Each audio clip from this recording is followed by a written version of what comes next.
Here we go. Good morning, everyone. This is Peter Smallage.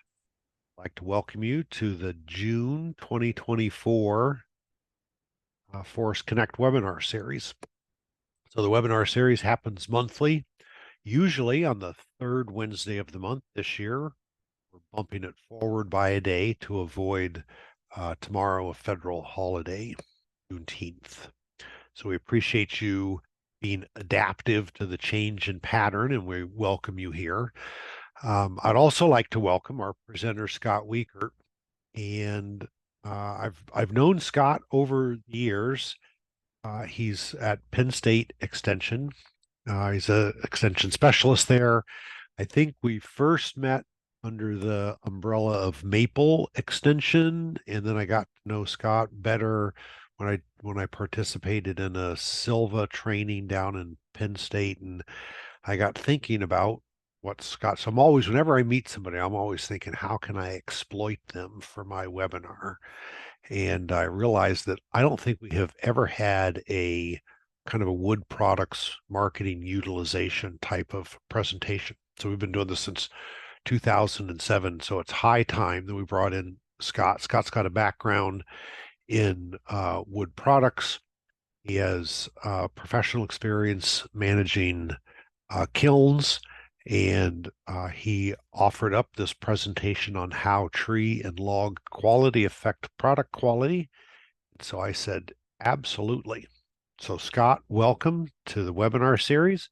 I'm going to mute and hover in the background, and it's all yours. Thank you very much. All right.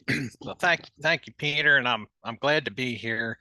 I've been with Penn State Extension. It'll be 18 years, I think, this summer. Actually, but prior to that, I worked in the lumber industry down in Latrobe, Pennsylvania, for 9 years. After college, running dry kilns, managing the air dry yards, grading lumber, supervisor, the whole 9 yards, pretty much everything that that we did down there. And my bachelor's degree is in wood products from Penn State, and I also have a 2-year forestry degree from Penn State Mont Alto campus down in the south central part of the state. So, but yeah, when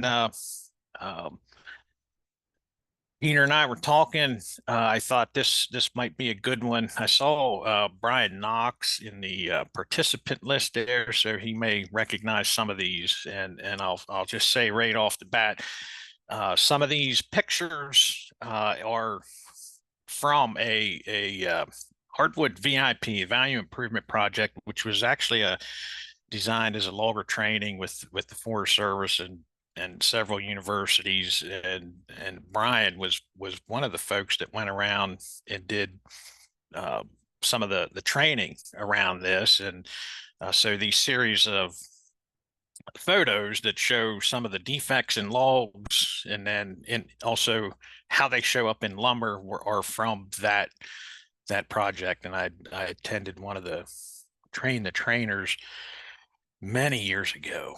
I don't know, maybe even 15 years ago or so. So full disclosure, some of these photos are from that train the trainer project. But wood, we've used wood for forever as humans, whether it's a house or doll houses you see here, signs, boxes, furniture. It's always been an integral part of our human life.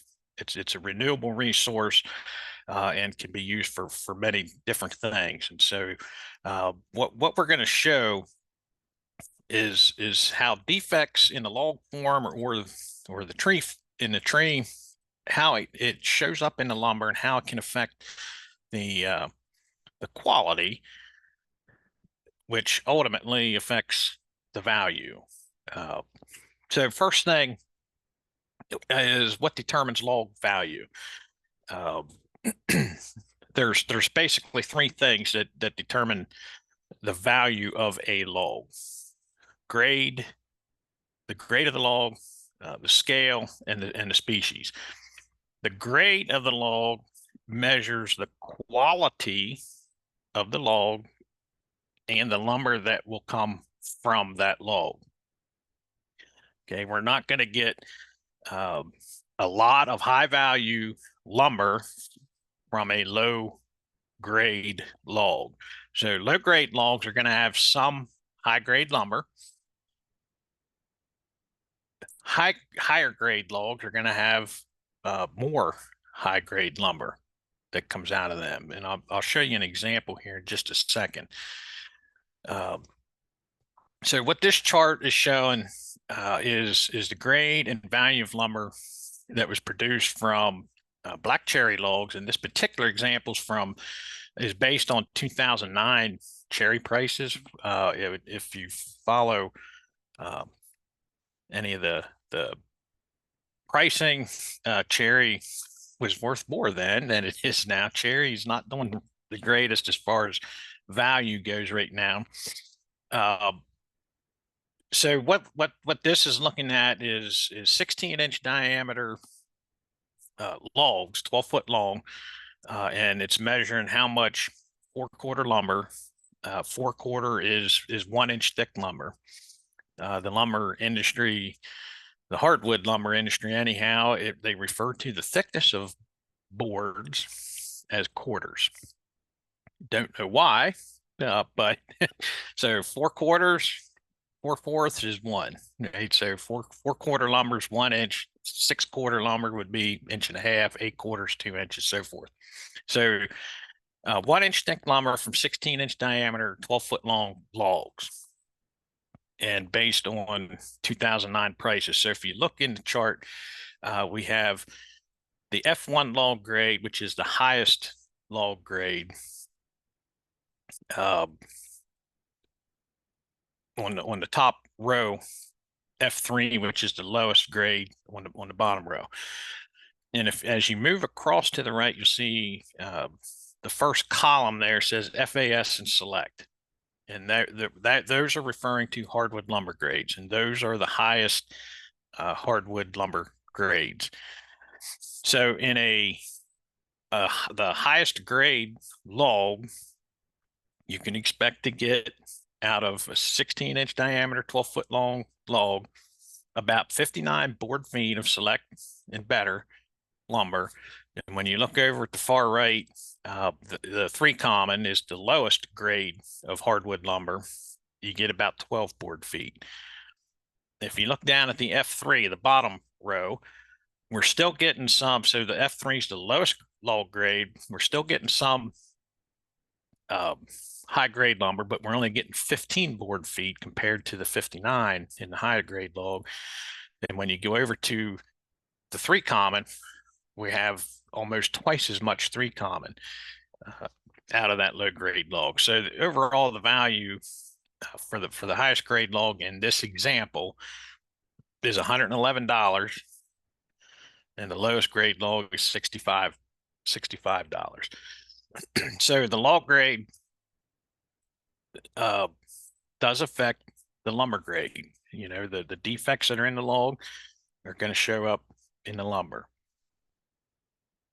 The second thing that determines the log value is the scale. Scale is just the measure of the quantity of lumber within the log. So how many board feet are we going to get out of the log? And then finally, the species determines is a factor in value as well. Different species have different properties and have different values. They might be used for different purposes and so forth. You think of walnut with that nice brown heartwood, is highly sought after and is, well, as of a week or two ago, was probably the most valuable in America, in the U.S. anyhow, from a lumber standpoint. And surprisingly, white oak is not too awful far behind it at the moment. And there's a lot of demand for the white oak right now, and primarily driven by, I'd say a lot of it's driven by barrel manufacturing. So that's one of the things white oak is really good at is making bourbon barrels and so forth. So those three things are what's going to kind of drive the log value. Some of the factors that affect the log grade, the grade of the log is, or stem bulges, and these are some of the things that we're gonna take a look at, and a couple other things as well. Seams and cracks, rot and ring shake, insect and bird holes, knots and bark distortions. So we'll jump right into it. So a stem bulge is a general enlargement of the stem of the tree, or in the log form if it's already been felled and bucked. And you can kind of see on the end of this one where there is a bulge near the right end of that bulge. Oftentimes that bulge is evidence that there's internal rot in underneath there somewhere down in that log. From a grading perspective, it is a scale deduction and potentially a grade reduction.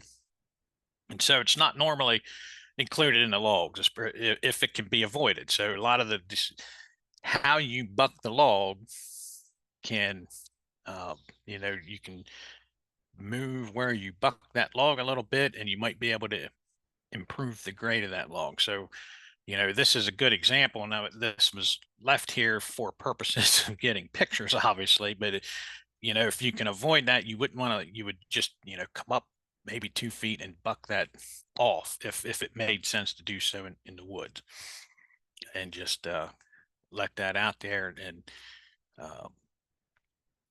but here's what it'll look like. The first board is already showing signs that there's a serious defect there where that bulge is, and each board gets progressively worse. And you can see by, I think this is the fourth board, you can see that there's clearly rot associated right underneath where that bump was found. Here's another example where you can see that bulge, and you can see here what it looks like inside that underneath where that bulge is. Seams and cracks, they're exactly what they sound like. They're just splits of the fiber in the tree or log.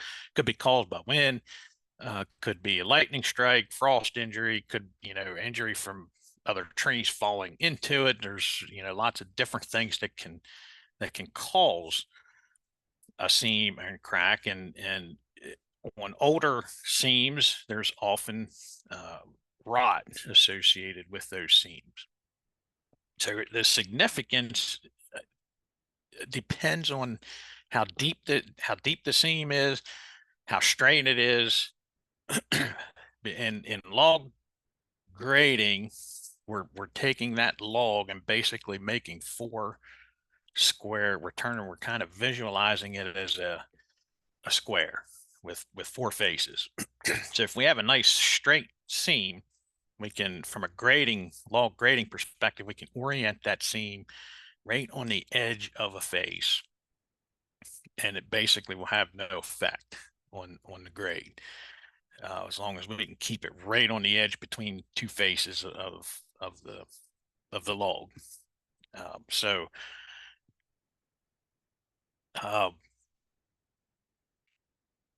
Seams and cracks are defects, and there are grading rules that go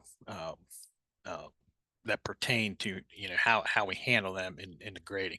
So the purpose of this isn't to teach you how to grade logs or lumber for that matter, but just to show you how these defects can affect it. So here's the first board. And you can see now from a sawyer's perspective, we wouldn't ideally want to have that seam running right up through the middle of that board. So the sawyer can rotate that log and orient that seam or the crack so that it's closer to the edge, and then you can edge that off But that wouldn't make for very good um, photos to show everybody. So, um, so this is what it'll look like. And as you get down in there, there's a lot of, it gets to be some rot associated with that particular seam. Um, this is an example of a spiral seam.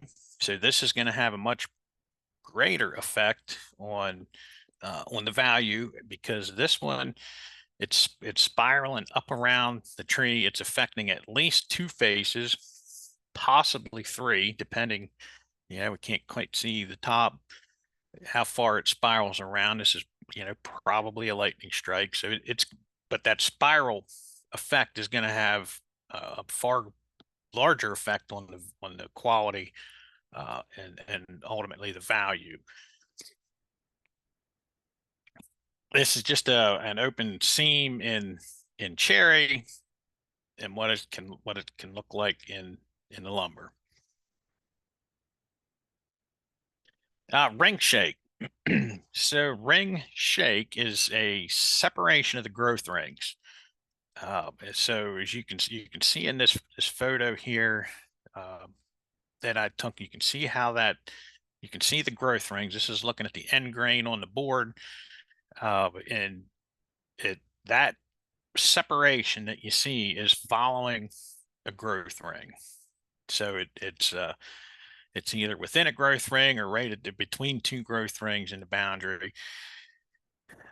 Wind can certainly have an effect if the trees are in a really windy area, getting blown around, may cause some of those trees to shake, for those growth rings to separate. In my experience with grading lumber, red oak is by far one of the most prone species that we have for shake. And when we see it, and it's oftentimes associated with a bacterial infection, which weakens the wood. And it has when you have lumber, red oak in particular, with a bacterial infection, it really it has a distinct odor. When you get it in a dry kiln and you're in there checking samples and so forth, it will make your eyes water, your nose will start running. It really, you'll know it when you smell it for sure. But oftentimes when I see the ring shake, and not always by any stretch, but oftentimes it's associated with a bacterial infection that weakens that wood. And it's always an unsound defect. There's nothing you can do to fix it. I've seen it in just about everything. I've seen shake in cherry, poplar, um, hard and soft maple, uh, just about everything I have seen it in. On the in lumber form on the surface, this is showing a picture from the surface, so it's following the growth rings, and so on the surface of the board, it's going to oftentimes be at an angle. So I have my camera down on top of the board, getting this picture. Sometimes it just doesn't even show up from straight above looking down, or it's not as obvious. So it's at an angle following the growth ring curvature. Always unsound, uh, always a grade defect. Bird peck in trees may or may not be a problem. It depends. If it's fresh open bird peck, it's not going to be a grading defect in the logs. The damage is close to the surface. It's going to be slabbed off. It's not going to be into that quality zone of the log. Older calloused over bird peck is a grading defect, because as the tree heals, it heals over it. Eventually, there's going to be enough wood grown over top of it that it's going to end up in the quality zone of the log. And and has that potential to affect the quality of the lumber that's going to come out of that log. So it kind of depends how deep the bird peck is. How old is it? Is it going to be in that quality zone? The other thing with bird peck is it is an opening for a potential fungi attack, or to get in there and cause some discoloration as well. And that's what this picture is showing, is some, that blue color is a stain that got in there from the burnt peck, um, and caused that discoloration in the wood. Hickory, from a lumber grading perspective, hickory is so prone to bird peck that it's actually, bird peck is not a grading defect in hickory lumber. So it's kind of interesting. It's so prone to and you'll get little ingrown bark pockets that you can see here in the picture on the right, and even on the left, on the top, where it have some ingrown bark that was pushed in there, and wood grew over top of it. And you can see, how you have this discoloration associated with that bird peck there on the left-hand picture as well. But that's what it'll look like in lumber form.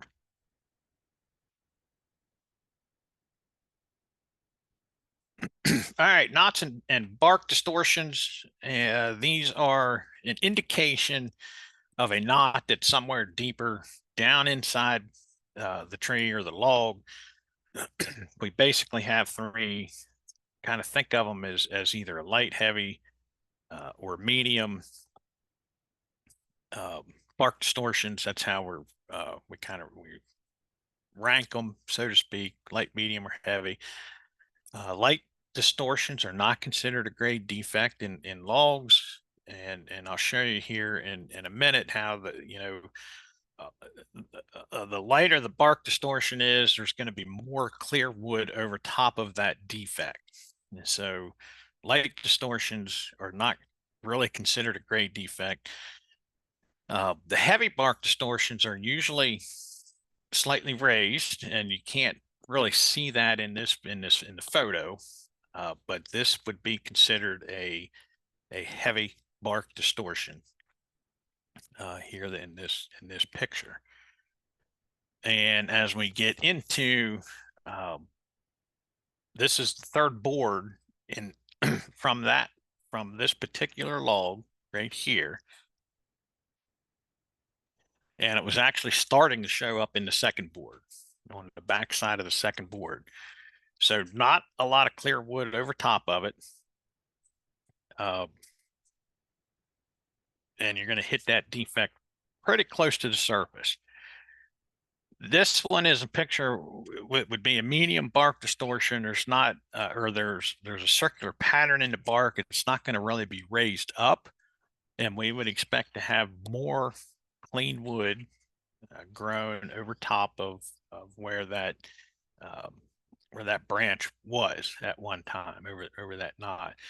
And as we go through here, board 1, 2, 3, we're starting to see a little bit of a swirl here in board 3, but the defect's still not there. And then it shows up on that fourth one. So we had more clear wood. This one would be a light bark distortion, really difficult to pick out. And this one was almost 7 inches deep until that defect showed up in the lumber. So, the more pronounced that defect is, the closer to the surface, or the distortion is, the closer to the surface it's going to be. And there's going to be less clear wood over top of the defect. And then something I like to kind of point out is what we call the Chinese beard. And we can use these, I guess, scars, if you will, that are on the trees, can help guide us determine how much clear wood is going to be between the defect and the bark of the tree. So we'll try to run through this. So the Chinese beard. So you have the stub scar here in the middle, which would be, I guess, the mouth. I'm not sure why it's called a Chinese beard when it's more of a mustache, I guess. But but the stub scar here in the middle, the height of it would be equal to the thickness of the branch stub that's left down in the tree. So that's how big the branch was when it fell off the tree, would be the height. That's going to stay consistent. The length of the stub that's in the tree and the angle at which that stub is inside the tree, if you take a line from the center of the mouth and down to the end of the beard, this line right here is going to tell you the length and the angle of the stub that's still inside the tree. And then how much clear wood we have is the height to width ratio of the stub scar. So as a tree grows in diameter, that round stub scar is going to gradually become more oval shaped. It's just because of the way the tree grows. The reason it doesn't also get misshapen in the height, once a tree grows through an area in height, it's done growing there. All the height growth is from the tips of the branches, but the diameter growth is the entire bole of the tree. Year after year gets bigger, assuming it's growing, right? So I'll show you some examples. So if you have a 1-to-1 ratio, so if the height of the scar is the equivalent to the width of the scar, it's a 1-to-1 ratio, we would expect to find that branch stub very close to the surface, which you can see in this photo. And then this is just referring to from the center of the tree to the bark. If in the center, the middle picture here is an example of a 1-to-2 ratio, so it's twice as wide as it is in height. We would expect to find that branch about halfway between the middle of the tree, the center of the tree, and the bark. And 1-to-3 ratio would be about 1/3 of the distance from the center of the tree to the bark. So here's an example, just kind of eyeballing it. I said it looks about a 1-to-2 ratio. So we would expect to see it about halfway between the center of the tree and the bark. So right down through here's the center. It's close. It's roughly half. It's a little over half, I would say. This example was closer to a 1-to-1 ratio. And so we would expect to find this branch stub much closer to the surface. And, that's what we're kind of seeing here. There's not much clear wood. So we can use that to kind of give us an idea sometimes as to how much clear wood is is over top of some of those scars. So dormant buds are connected to the pith and xylem of the parent stem. There's a kind of a bud trace scar that you can see, and I'll show you. There was a really good picture of cherry here that I'll show you that kind of shows you how some of these buds are connected to the center of the tree. You know, as the stem grows, the strands that are connecting those buds just they continue to grow and just kind of keep moving out. So you'll end up with these bud trace scars that can show up, and they can stay on the tree as dormant for years without ever being activated. When they're activated, they turn into branches. Direct sun can, too much direct sun can lead to those dormant buds being activated. If a tree's under stress, it can cause those buds to activate into branches. So there's different things that can cause them. This is kind of what it can look like or what it does look like in lumber form. So certain species are much more prone to having these dormant buds. Uh, this is a picture of red oak here. Cherries is very prone to it. I'll show you some cherry, what it can look like in cherry here in just a second. So it's a small defect, but it's still there. And so if you have a lot of these scattered across the lumber can become a problem from a value standpoint. So here's showing how these dormant buds in this cherry log are. You can see the bud trace, how it's going right down into the center of that tree. Adventitious bud clusters, again, they're dormant buds along the stem.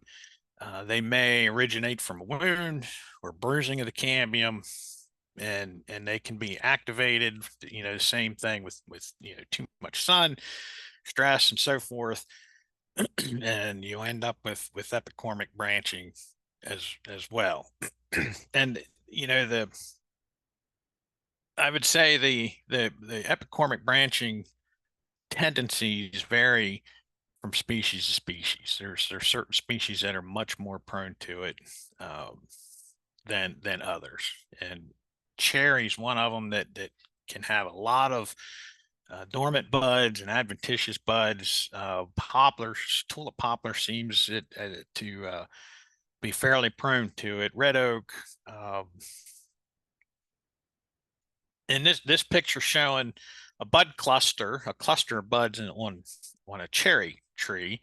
And when we peel back the bark, this is what this particular bud cluster looks like. And you can see off to the right there where it looks like an older wound. It's actually cracked open. I don't know if that may be one of the things that caused it or not, but there's a whole cluster of buds here on this cherry log, and this is what it can look like in the lumber form. So when you have a big cluster like this in cherry, we call this cat's paw in the lumber form. And it can be, I have seen cherry boards that were just had uh, many clusters like this across the whole board, and it can really look interesting, and you can really get if you had the right marketing mindset, you could market that for 10 times what it probably should be sold for.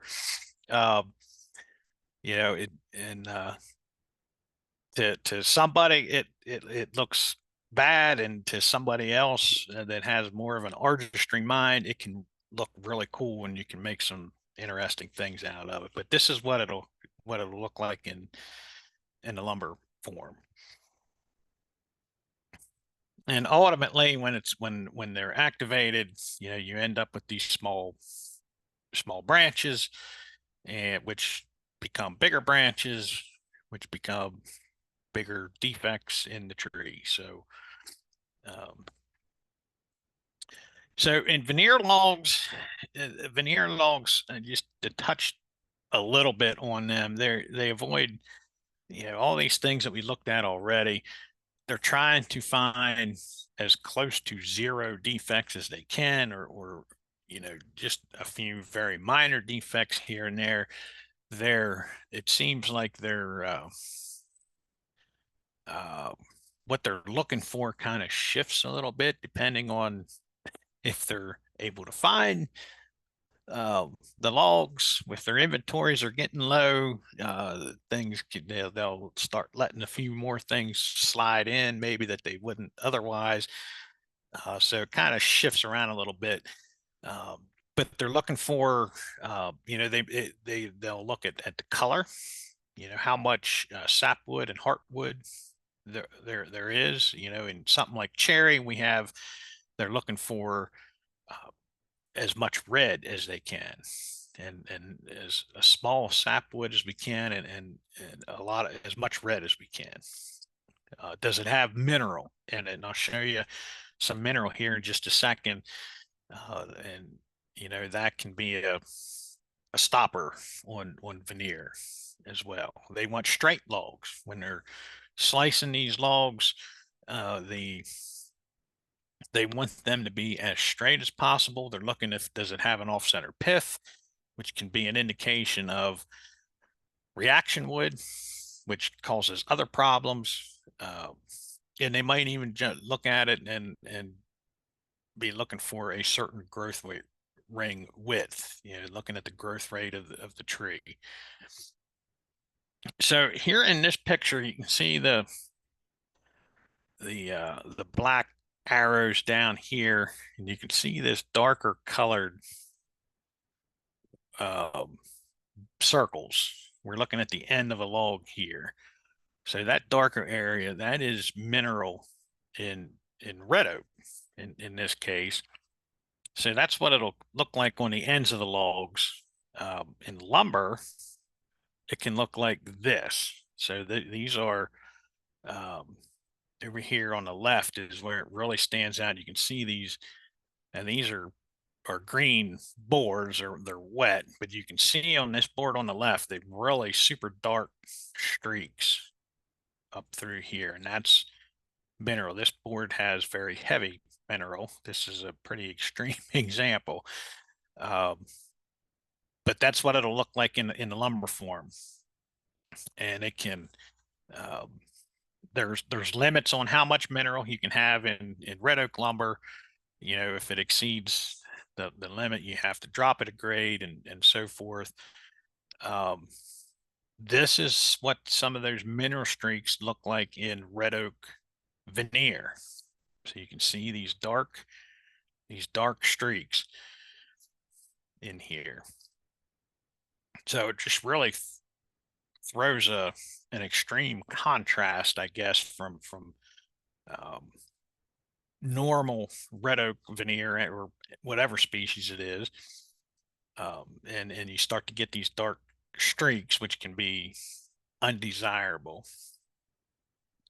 Mineral in tulip poplar. So you can see in this picture, the blue coloration here, and this is in a tulip poplar board, and there's limits on how much of this mineral is allowed in tulip poplar as well. Sometimes in poplar, you'll get some really neat looking reds, pinks, and purples in there as well. And I think I saw it somewhere online. Somebody was selling it, calling it rainbow poplar or something like that. It had lots of different colors, but that it's just mineral in the poplar. And so there again, with the right marketing, you can increase the value. Right?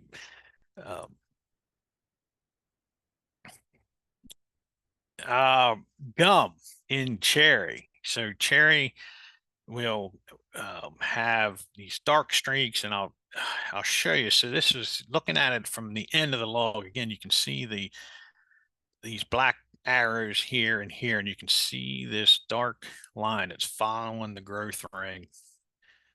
So ring gum and cherry,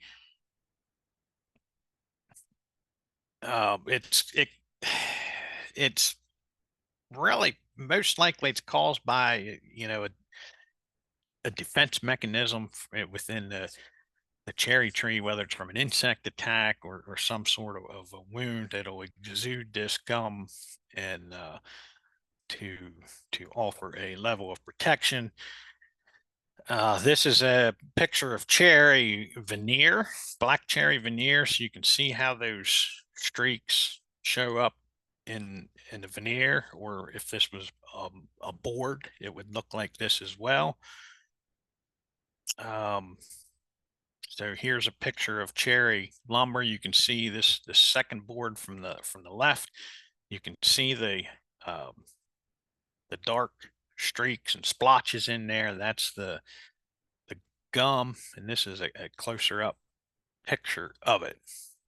So in the grading rules, lumber grading rules for black cherry, gum, streaks, and spots are not a defect.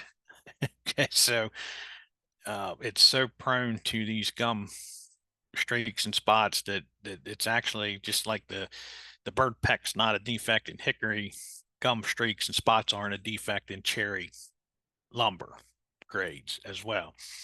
However, when you can really get some excessive amounts of gum, and so a lot of mills will drop the board of grade if it has an excessive amount of cherry, or sorry, excessive amount of gum. And then I like to talk just a minute about reaction wood, because it's a problem for the end user of the lumber. So in this particular picture is it's actually a white pine tree cookie from the 4-H center out here in Forest County, where my office is, and you can see.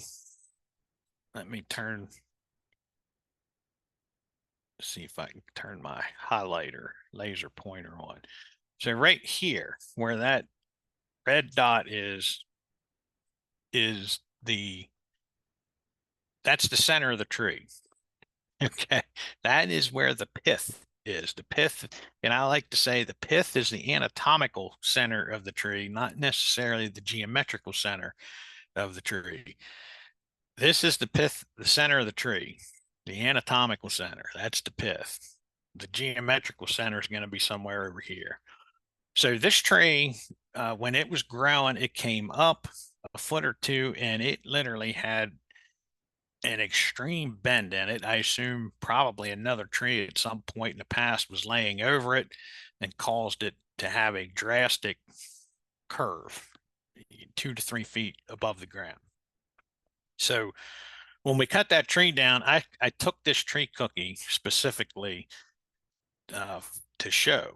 So from where this laser pointer is to the left, there's just as many growth rings from the pith to the left as there is from the pith to the right. Same number of growth rings. And you can see right here, between these red lines is 1.5 inches, and that's one growth ring. And you follow that growth ring around, it ends up in this brown smudge over here to the left of the pith. So reaction wood is the tree when it's growing on a lane. It's abnormal wood that the tree is laying down to try to bring that tree back to vertical. In softwoods, it's called compression wood. And the only way I can remember that from college is conifers starts with a C, compression wood starts with a C. So in conifers, the reaction wood is called compression wood. It's on the underside of the lean. So if the trees, in this case, The pith is over here to the left. That tree was leaning to the right as it's laying here, and all this wood to the right of that pith is reaction wood, is compression wood. Hardwoods lay down the reaction wood on the back side of the lean. We call that tension wood. It's abnormal wood. It shrinks and swells differently, both in hardwoods and softwoods, and can really cause problems for the end user. If you're making flooring or kitchen cabinets, panels, we can dry it flat, we can dry everything right, but if the moisture content starts to change, you actually end up with a little bit of shrinking and swelling in the length of the board, longitudinal direction, which normal wood has. It's almost immeasurable. You can't measure it. It's very, very minute in normal wood. In reaction wood, it might be 1 or 2%, which is a big deal. It's weaker. If you look at it under a microscope, you can see how the cell walls are fractured and so forth. So leave that kind of stuff out in the woods. You can call that section off, and use it for firewood or something like that. So, in conclusion, the wood industry wants perfect trees and perfect logs. That would be the ideal thing. Actually, the ideal thing is if we would have square trees instead of round trees. That would solve a whole lot of problems on or challenges, I guess, on the manufacturing end if we had square trees. They want straight logs, minimal defects, minimal color issues, diameters that are large enough to get the lumber that they need and the veneer that they need and want at the quality levels that they want. And I gave a talk similar to this one time to a bunch of loggers, and I said, about the ideal scenario would be to have square trees, but of course, Mother Nature doesn't have square trees. And the next week, one of those loggers emailed me a couple pictures of a square cherry tree. It was a black cherry. When you look at the pictures, the way it grew, it looks square. So at least one does exist somewhere. So from a landowner perspective, understanding what types of trees that you can remove to improve the quality of the stand, understanding these defects can help make the right decisions to maybe, if you're looking to, to do a little bit of a thinning or something to improve the quality stand. You can think about some of these defects and maybe remove some of those trees. While they may be larger in size, they may be a lot poor quality. So just some things to think about. And if you're interested in sawing your own logs, understanding how these defects can affect quality of the lumber that's coming from them can help you make better bucking decisions where you're bucking the logs and how you're sawing the logs. The person that bucks the logs fixes the defects in the lumber along the length of the board. And when you saw it, the sawyer can influence if that defect shows up across the width of the board, whether it's on the edge or the middle, so forth. So hopefully this, understanding some of these defects can help you make some of those decisions a little easier in your woods. And I think with that, I can take some questions. I'm going to stop sharing my screen, I think, and start looking up through the chat here and see what we Scott, got. that was fun. I really enjoyed that a lot. I appreciate you Yeah. putting that together. And thanks to Brian Knox for helping out with the photography, however many years ago that was. So I've got a few questions to start the conversations. And just a reminder to everyone, this is a chance. If you've got questions, please type them into the chat. And in case I forget, say it at the end. If you're looking for continuing ed credits, I've applied for those to the Society of American Foresters. You don't need to take any additional action. Usually within a couple of days, sometimes as much as a week, I'll send out the documentation about the continuing ed credits. So you answered my first question on reaction wood, so thank you. In terms of the mineral, the color, I never knew what that was. I just thought that was pretty wood. I didn't realize that it was considered defects. You had to pay extra for that. Um, does that affect the structure of the wood? I mean, most of the woodworking that hardwoods are going to be in is probably not super structural, but maybe it is. Or does that have a significant change in the structural integrity of the wood, the mineral colorization? No, as long as there's it really doesn't. As long as it's not if there's some bacterial infection in there, it could affect it a little bit, but usually if it's just a mineral, it's just really a color issue, and not it's not going to really impair the strength. Okay.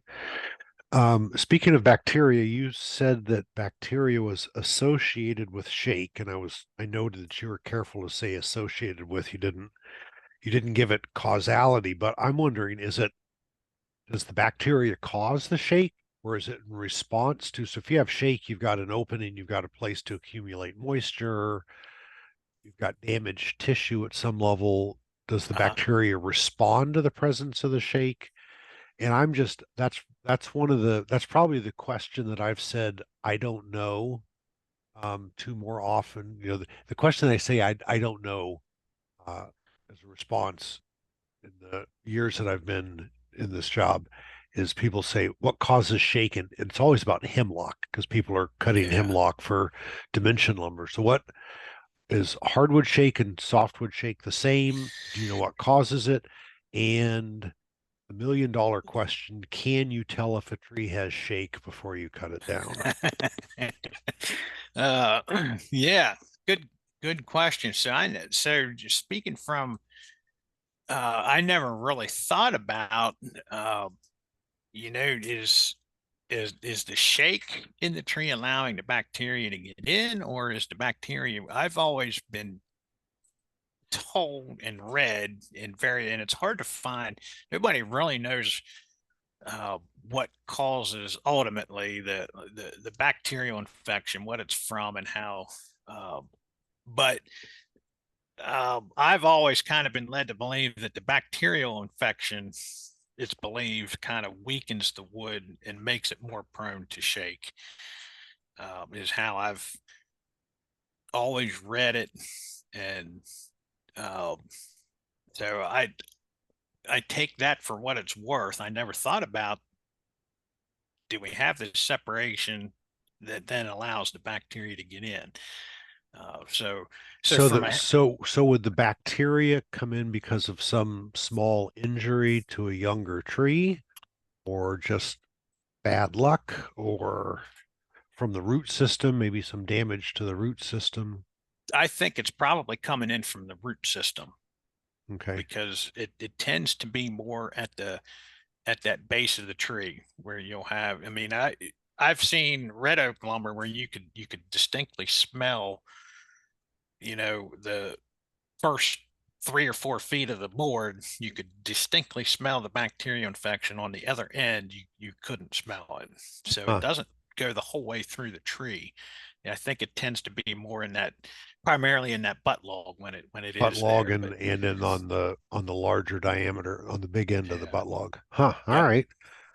But that's also where you'd have the greatest chance for, damage from equipment or something else.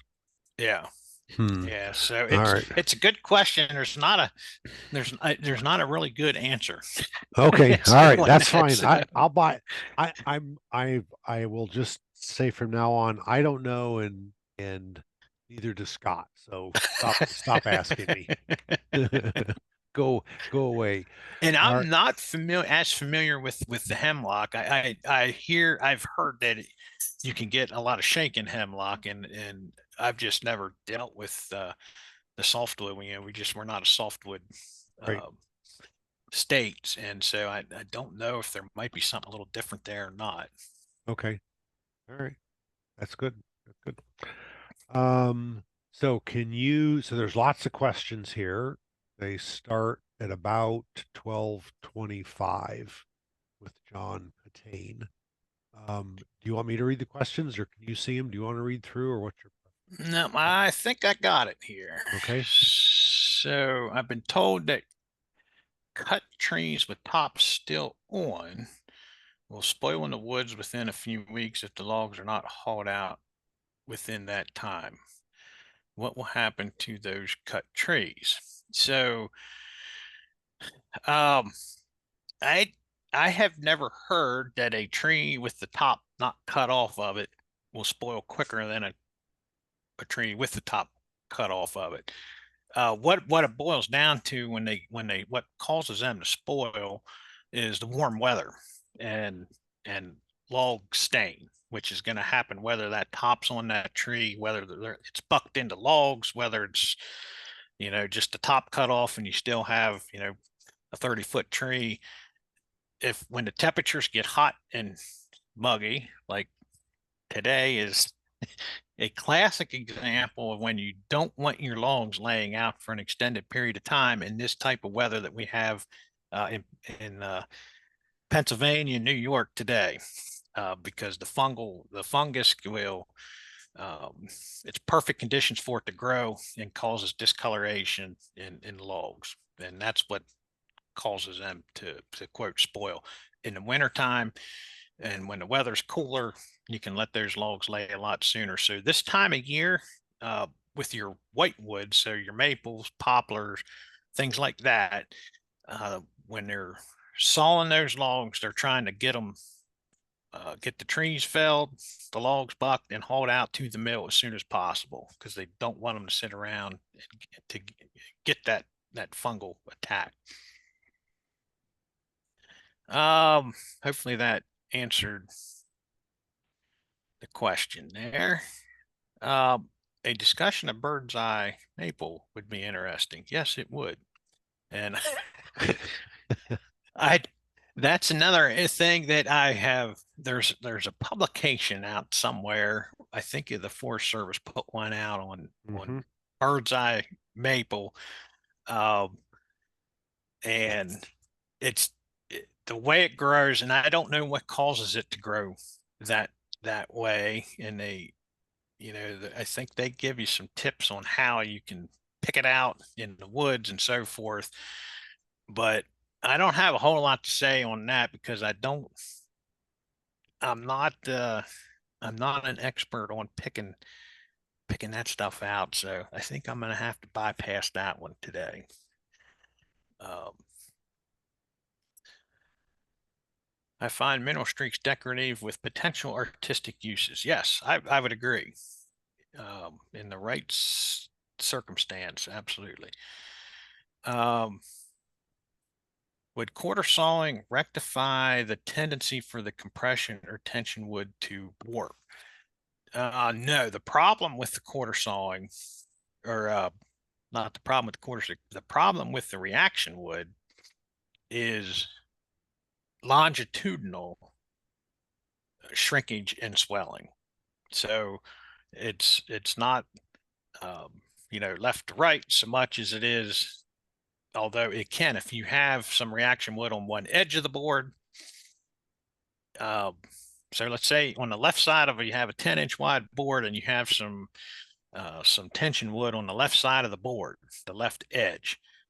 When that you're going to end up with side bend in that board, and so and you're going to have that whether it's quarter sawn or not. It just depends wherever that reaction wood is where it's going to want to work to. So I don't think quarter sawn necessarily rectify that so much. Um,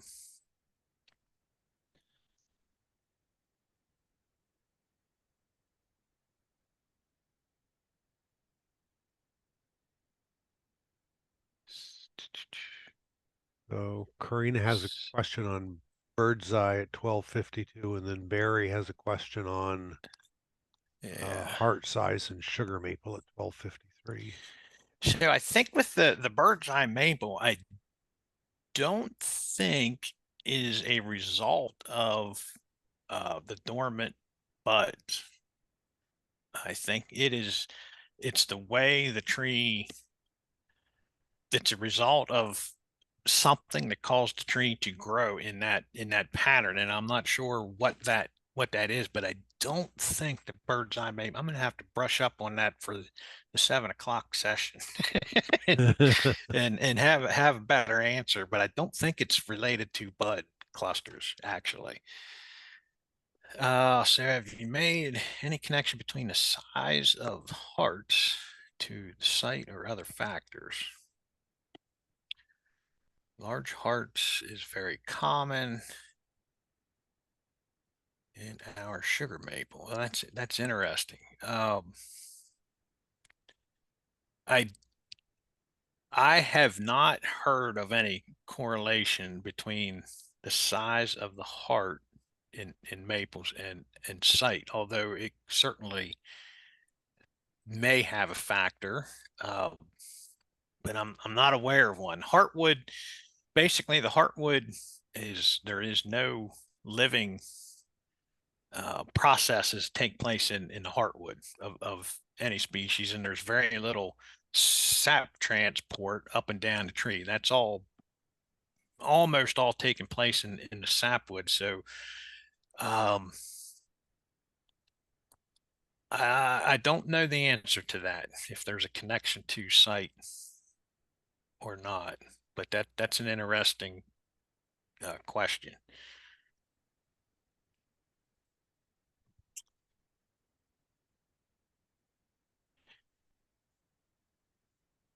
So if you were speaking to foresters, we will be grading the stems on inventories. What key indicators would you point out that are most often missed? That is, that's a good question. There's a couple things. I think the straightness of the tree is probably very often, uh, how crooked it is I think is very often underestimated when in the standing tree. um, and if you get up and tie, so like you're thinking of like tree grading, you're tying a string around the tree at the 16-foot mark. You're only grading the bottom 16 feet, and hanging a string down there on a crooked tree can really point out how much crook is in that that you may not realize. And crooked logs, the crook in logs can really drop the scale of a log tremendously from a log grading perspective. So that I think that's So probably, wait, Scott. So yeah. if you can, the tree can be, let's just make this a really simple visual for me at least. So you have the bottom 16 feet is straight, but it leans to the left or leans to the right, pick whatever way you want it to lean. Then at 16 feet, you get a dog leg in it. So that even though when you sever that bottom 16-foot log, it's straight, it's part of a crooked tree, that results in a D grade. No, no, not if it's not in that log. Okay. Uh, I think But that would give you reaction wood, wouldn't it? If it yes, was okay. up there in that section where, yeah, where you have that dog leg, there would be some reaction wood in that. Yeah. Okay, but not the whole length of the bottom, not the whole first 16 feet, you wouldn't have reaction wood. No, most Okay. likely not. All right. Nope. Nope. And so yeah, I was just kind of referring to if you think of that 16 foot in the tree, but picture it as a log. If it has some crook in it, I think that is often underestimated in the effect that it'll have. So let's see.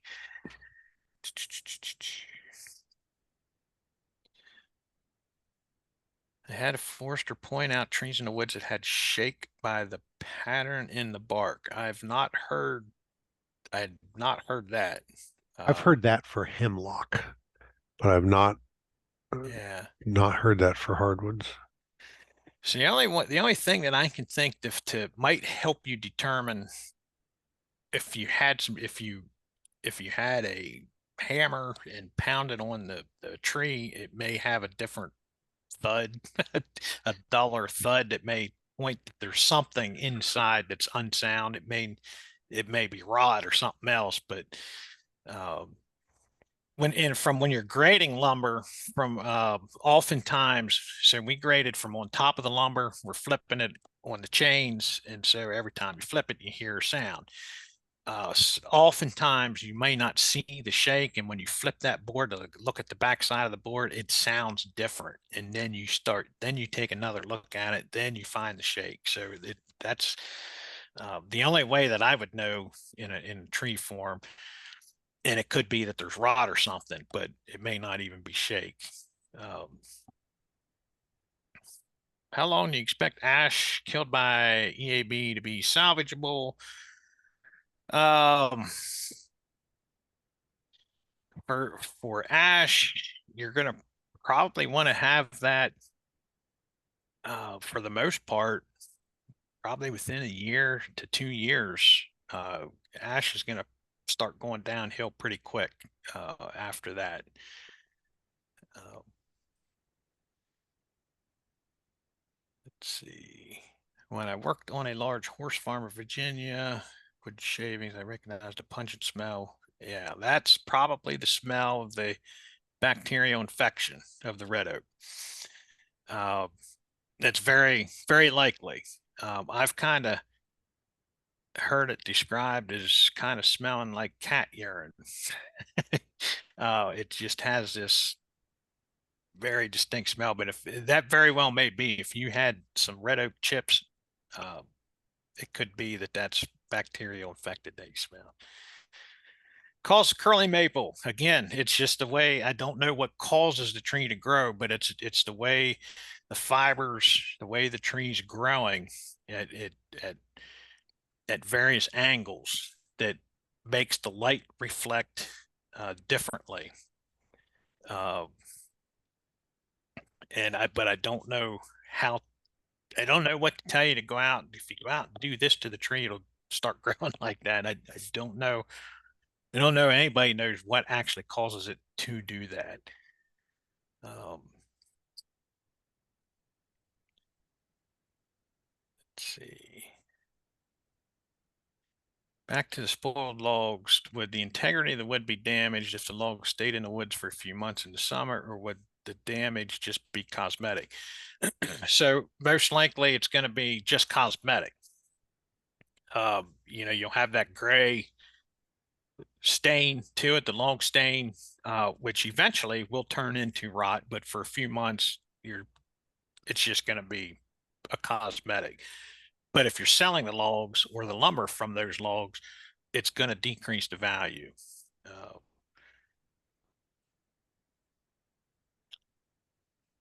Let's see. I think I got about everything. My understanding is that bird's eye are a result of stress and are found in wet areas or very cold. Could be. I don't know. I'm going to have to brush up on that and So see if I can Scott, find an answer. I remember seeing the bird's eye maple Forest Service publication. In fact, I think Uh-huh. Jim Finley gave me a copy of the manual. I'll see. I'm sure you'll look for it. I'll see if I can find the Forest Service publication reference number and share it with the group. Yeah, that'd be great. And I saw somebody mention about copy the slides. If I can give you, if if anybody wants a copy, I can either get a PDF copy to Peter. You can send me an email and I can email it to you, or however that might work. So we have a forum network page that I think when people leave here, they're automatically dropped into. It's called Cornell Forest Connect. I'll start a little blog that we Okay. can use to we can post a copy of the PDF up there as long as it's not too big. Um, and then if we find like other publication on Bird's Eye Maple, we can post links to that. So it's a place, and I'll post the direct connection to the archive of the video on YouTube. I'll post it to that as well, and I'll send that link out to everybody that registered for today, so they'll be able to get access to it. Sounds good. So you have two more questions. Carol McDonald has one. Okay. Oh yeah. Okay. So red oak, how long is red oak still salvageable after it's killed by defoliation? So presumably gypsy mold or so. And again, you're going to have, uh, you're probably looking at, a year and a half or so, and it's going to start decreasing in value. If you know you're going to have some mortality, I would certainly try to have, if you're looking to do a salvage operation, I would definitely shoot to do it as sooner than later. So you might have 2 years. It might still be worthwhile.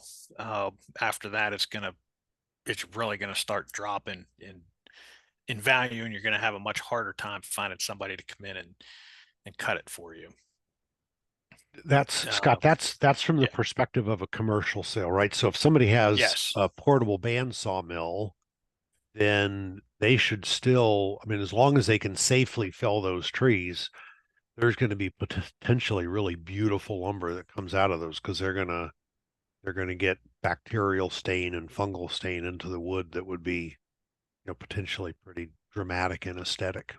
Yeah. And so that would, yeah. So that is, thanks for that perspective. Yeah, I was referring more to it towards a commercial operation. So, but if you're looking to harvest on your own and salvage those trees, any point up to where you're getting into a lot of rot, right? So Right. some of that, how long is it going to be worth it, is going to be up to you to determine. When is there just too much waste to make it not worth your while to solve that? But certainly, uh, yeah, that would extend it out much longer, probably to maybe even 3 or 4 years, possibly, depending uh, how you have them stored. Red oak's going to start, if it's laying down on the ground, is going to start rotting Pretty quick. pretty fairly quick if it's once it's down laying on the ground. So, Then Alec has a question about cherry burls, and how maybe before you answer that, can you tell us how burls, what causes a burl to form? And then so and then um, Alec wants to know, how deep does it go into the log? yeah, so the burls, so on cherry, oftentimes most of what you see on the cherry is probably a result of black knot, which is a disease that we have down here that'll, you'll see it growing on the side of the trees. Other ones can be caused by viruses and so forth. But how deep it goes into the log, it kind of depends a little bit on how long that burl's been there and how long the growth is around it. Burls can really vary as to their character that you'll find inside the burls and how deep they go. I've cut um, some burls on cherry that were, when you sliced them on the bandsaw, they just fell apart. And Hmm. there was nothing really there. And then the next time you cut one, it just had this beautiful pattern inside of it. Uh, but how deep it goes, it depends how long it's been there, I think, and as to how much growth is around it. Some of them can be somewhat shallow, and some of them can be a little deeper. So that's kind of a tough one to say. It's most likely not going to the center of the tree, though. I would I would lay money on that. It's probably going to be more shallow than deep. Yeah. Interesting. Well, Scott, thank you. This is really informative and fun. I appreciate it. Those are great slides. And I want to thank everybody who was here with us. So I'm going to turn off the recording, and Scott's going to join us back this evening at 7. So if you want to come back and see if we found anything on Bird's Eye Maple, or you can wait and look at the blog post and see what we come up with. So thank you, Scott. Have a good afternoon. Stay cool. Everybody else, stay cool. And I'll be back at 7 tonight with Scott. Thank All you right, all. thank you all.